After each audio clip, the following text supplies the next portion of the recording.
I'm going to show you a quick way to round the corners of a flat-topped button that has sharp edges. And this button in particular, I filed this button flat to really exaggerate the corners on it. Okay, so the first thing you want to do is take the donut off of the bottom of the button, set it aside.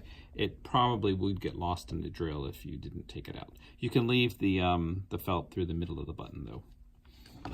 Okay, next, just using a regular hand drill, you want to chuck the button into the drill just below the cap. And don't tighten it too much, just a little. And test it. This is wobbling a little bit. A little is okay, but we're going to try to get it just a little better. So I'm going to chuck it just a little bit closer to the cap. A little more acceptable amount of wobble. Okay.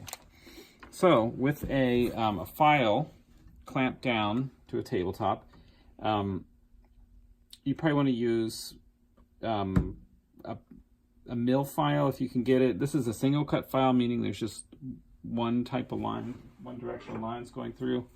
This is a double cut file. This would probably leave a worse finish on the button, so kind of avoid the double cut file and go with a single cut. And this is a bastard cut file, which is, I believe, the roughest kind. You could use this level, or here's a smooth file. These are harder to find though at like hardware stores.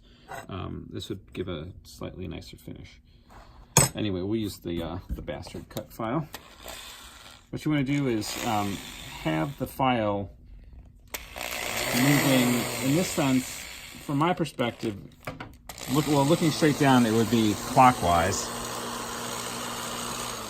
You can see the handle of the file is to my right, and the direction of the cut of the file is this way. So we want to move the button this way as we're rotating this way, so the button's rotating into the cut.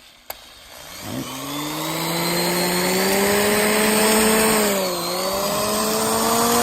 As you slide it along, raise it up.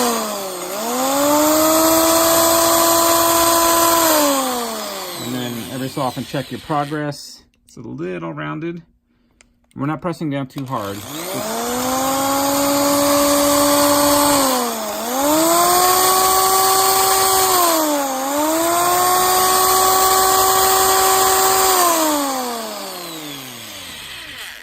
It's a little more rounded now.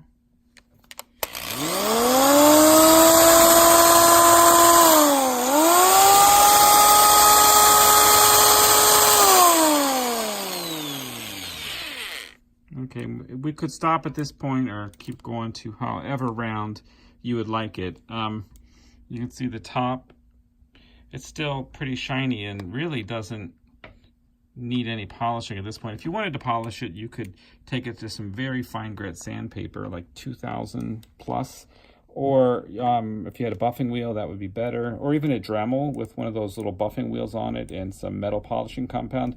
You could spin them both at the same time, sort of in opposite directions, and it'll polish it right up. But this one looks pretty good. Now, once you've got it rounded, you're going to put the donut back on before you assemble it.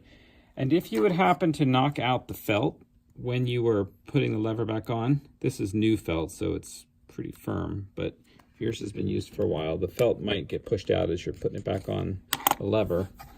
What you want to do is take the strip of felt that came with your instrument in the repair kit, pull it through.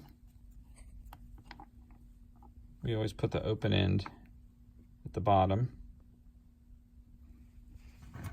and then take a razor blade. Make sure you got the sharp edge down, and just cut it clean. And then, using a scratch awl, which you can find at a hardware store, you poke it through the middle, rock it up and down, spin it a bunch of times to really open the hole inside and burnish the felt, and then it'll slide back on your lever more easily.